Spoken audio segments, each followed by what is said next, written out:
پنجاب میں تو یہ بڑی کامن بات ہے کہ جب کہیں کسی کو کوئی معافی نہ ملتی ہو تو وہ اپنا شملہ دوسرے کے پیروں میں ڈال دیتا ہے کہ میں ذلیل ہو گیا ہوں تیرے حضور، اب تو مجھے معاف کر دے۔ یہی تصور مالک کا اور مخلوق کا ہے، کیونکہ ہم اس کے عبد ہیں، انتہائی کمزور اور ناچیز اور عاجز بندے۔ اگر یہ عبدیت کا اظہار ہم سجدہ اسی لیے کرتے ہیں کہ جو سب سے میرے جسم کی امپورٹنٹ جگہ ہے، جو میری عزت ہے اور میری آبرو ہے، میں اس زمین پہ رگڑ رہا ہوں تیرے حضور، میں اتنا ذلیل ہوں تیرے سامنے۔ ایک طرف تو یہ حالت ہے اور دوسری طرف اپنی من مانی کرتے ہیں،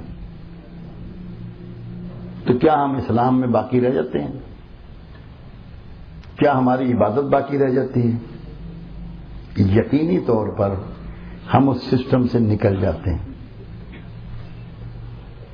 تو سسٹم میں رہنے کے لیے اللہ رب العزت کے حضور اپنے آپ کی تذلیل ضروری ہے، اور اس کا بہترین طریقہ یہ ہے کہ آپ 24 گھنٹے اس خیال میں رہیں کہ میرا مالک کیا چاہتا ہے، میرے رب کی خواہش کیا ہے۔ اگر یہ بات آپ کے اندر راسخ ہو گئی، پختہ ہو گئی کہ مجھے تو اللہ کی مرضی کے مطابق چلنا ہے، اور اس پہ ایک حدیث قدسی ہے، ہم نے تو بہت ساری وہ چھپوا کے ایک زمانے میں بانٹی بھی تھی۔ اللہ کہتا ہے بندے، ایک تیری چاہت ہے اور ایک میری چاہت ہے، یہ حدیث قدسی ہے۔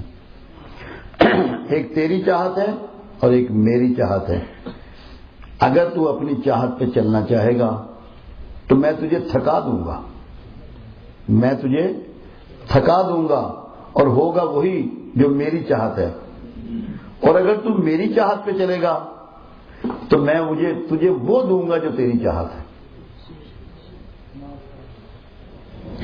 تو عبادت کی روح یہ ہے کہ آپ اپنی ول، اپنا ارادہ سب اللہ کے سپرد کر دیں، اور جو لوگ ایسا کرتے ہیں، میں یہ سب کہ زندگی میں صحیح معنوں میں کامیاب لوگ وہی ہیں۔ اور سب سے بڑی جو رکاوٹ ہے ابد بننے کے راستے میں، وہ میں ہے۔ میں بڑا ہوں، بڑے گھر کا ہوں، بڑے علم والا ہوں، بڑی تقدیس والا ہوں، بڑے بازوؤں والا ہوں، میرے پاس اسلحہ بہت ہے، طاقت بہت ہے۔ یہ جو زوم ہے نا، یہ انسان کو اللہ رسول سے بہت دور کر دیتا ہے، اور اتنا دور کر دیتا ہے کہ اسی کے بعد ایک سٹیج آتی ہے کہ انسان فرعون ہونے تک پہنچ جاتا ہے۔ فرعونیت کے جذبے اس کے اندر اود کر آتے ہیں، اور یہاں تک کہ پھر اس کو آج ہو یا 3300 سال پہلے کی بات ہو، غرق ہونا ہی پڑتا ہے۔ تو جو اس غرق ہونے سے بچنا چاہے، اپنے آپ کو محفوظ کرنا چاہے اور بہترین زندگی گزارتے ہوئے، کچھ ایسا نہیں ہے، نہ آپ کو پہاڑوں میں جا کے بیٹھنا ہے، نہ مسجدوں کے حجروں میں جا کے بیٹھنا ہے، نہ تسبیحیں لے کے گھروں میں اندر گھس کے بیٹھ رہنا ہے۔ سوسائٹی میں سارے کام جو آپ خوشندی پروردگار کے لیے کریں گے، اپنے اللہ کو راضی کرنے کے لیے کریں گے، وہ سارے کے سارے عبادت ہیں۔ فنکشن کچھ بھی ہو سکتا ہے آپ کا، مگر اس میں ارادہ آپ کا یہ ہو کہ مجھے اللہ کا حکم ماننا ہے اور اللہ کے مخلوق کی بھی خدمت کرنی ہے، تو اللہ کے لیے۔ میں آج وہاں 15 سال سے لوگوں کا علاج کرتا ہوں، کوئی معالج نہیں ہوں، کوئی میری ٹریننگ نہیں ہے، کچھ میں نے سیکھا نہیں ہے۔ میں تو مسلم کشن بینک میں ہوتا تھا، تو یہ سب کچھ اچانک ہوا، اور کم از کم بھی اللہ تعالیٰ جھوٹ نہ بلوائے 6 لاکھ سے اوپر لوگوں کا علاج میں کر چکا ہوں۔ جو اللہ کے ذکر ہوتا ہے اور کچھ کھانے پینے کی چیزیں، دوائی میں دے نہیں سکتا کیونکہ میں ڈاکٹر یا حکیم یا ہومیوپیتھ نہیں ہوں، کیونکہ دوائی دینے کے لیے آدمی کا مستند ہونا ضروری ہے کہ اس نے کسی ادارے سے کوئی سند حاصل کی ہو، تو میں نے تو کوئی سند حاصل نہیں کی۔ مگر ایک بات مجھے بالکل کنفرم ہے نہ کبھی اس میں اطمینان آیا، نہ وہم آیا، نہ وسوسہ آیا. میں اپنی ذات کے لیے کچھ نہیں کرتا، نہ کبھی پیسوں کا لالچ آیا، نہ اس بات کا کہ بڑی شہرت ہو جائے، بڑا نام ہو جائے. اگر کبھی آپ کا وہاں آنا ہو، آپ دیکھیں گے پوری عمارت میں خاصی بڑی عمارت ہے، خاصی بڑا ادارہ ہے، میرا نام تک بھی باخدا کہیں لکھا ہوا نہیں ہے. کیونکہ ذہن میں ایک بات پختہ ہے کہ میں نے اللہ کو راضی کرنا ہے. تو اللہ کو راضی کرنا عبادت ہے، مخلوق کو راضی نہیں کرنا، مخلوق کی سیوا کرنی ہے. ایک شخص ایک دن آیا اور مجھے کہنے لگا اللہ آپ کو اس کی جزا دے. اور میں نے کہا یار جزا تو اجرت کو کہتے ہیں، میں کیا کر رہا ہوں جس کی اجرت اللہ مجھے دے گا؟ یہ جسم میرا، اس کا دل، دماغ، آنکھیں، یہ دیا ہوا ٹیلنٹ، یہ وقت کے لمحات، یہ سب اس کے. میں تو صرف اس سے معافی چاہتا ہوں، میری تو انویسٹمنٹ ہی کوئی نہیں. تو جو اللہ نے آپ کو دیا ہوا ہے، سب سے قیمتی چیز جو اللہ نے آپ کو دی ہے وہ ٹائم ہے. وہ آپ کیا کاروبار میں لگائیں، میوزک سننے میں لگائیں، اللہ تعالی میں لگائیں، لوگوں کی خدمت میں لگائیں، قوم و ملت کی رہبری کے لیے، کسی ڈیولپمنٹ کے لیے لگائیں، کسی سائنس کے کام میں لگائیں، کسی پروڈکشن کے کام میں لگائیں، وہ سب عبادت ہے. ٹائم آپ کو اس نے دیا ہے، اس ٹائم کو for betterment of humanity, for sake of God استعمال کرنا عبادت ہے. عبادت کے اور بھی بہت سے زمرے. خود پروردگار نے اپنا ایک نام رکھا، رب العالمین. رب العالمین تو جو رب العالمینی کا جو سلسلہ ہے وہ کیا ہے؟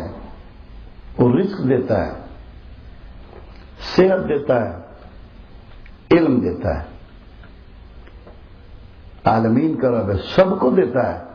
یہ تین چیزیں آپ بھی بانٹنی شروع کر دیں، اللہ کے کام میں اس کے ساتھ شامل ہو جائیں، اللہ کے ساتھ تعاون کرنے والے ہو جائیں، بہت بڑی عبادت ہے. رزق ہے، رزق بانٹیں. علم ہے، علم بانٹیں. شفا کا علم ہے، شفا بانٹیں. تو یہ بہت بڑی عبادت. اور ایک سلسلہ رحمت للعالمین کا بھی ہے. تو رحمت للعالمین کیا بانٹ رہے ہیں؟ محبت بانٹ رہے ہیں، درگزر بانٹ رہے ہیں، معافی بانٹ رہے ہیں. تو آپ اس میں بھی شامل ہو جائیں، لوگوں سے محبت شروع کر دیں، اس کے جانداروں سے محبت شروع کر دیں، اس کے جانوروں سے محبت شروع کر دیں، اس کے پودوں سے محبت شروع کر دیں، اس کے پہاڑوں سے محبت شروع کر دیں، اس کے بندوں سے محبت شروع کر دیں. اور جو آپ سے زیادتی کر بیٹھے اس کو معاف کر دیں.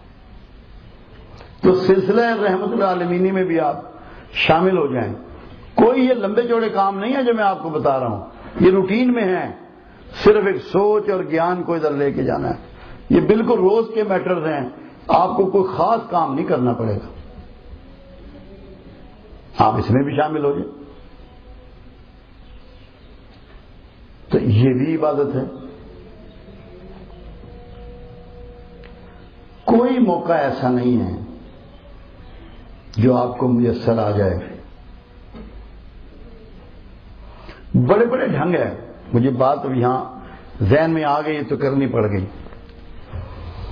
جنید بغداد سید الطائفہ انہیں اولیاء کا کہتے ہیں، ولی اللہ کے سید الطائفہ ہیں، کہ سردار ہیں.